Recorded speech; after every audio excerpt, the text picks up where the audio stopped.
మంత్రి పల్లె రఘునాథ్ రెడ్డి ఒక్కసారిగా చిన్నపిల్లాడైపోయారు. హంద్రీనివా నీటితో నిండిన చెరువును చూడగానే చిన్ననాటి రోజులు గుర్తొచ్చి వెంటనే ఈత కొట్టి అందరినీ ఆశ్చర్యానికి గురిచేశారు.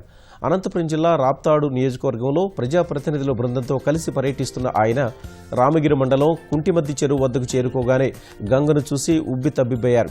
చిన్ననాటి రోజులు మదిలో కదలాడగా ఇక ఆగలేక ఒక్క ఉదుటిన చెరువులో దూకి ఈత కొట్టారు.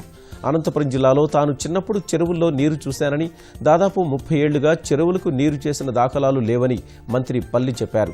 సుదీర్ఘకాలం తర్వాత కుంటిమద్ది చెరువుకు నీరు తెచ్చిన ఘనత ముఖ్యమంత్రి చంద్రబాబుకే దక్కుతుందన్నారు.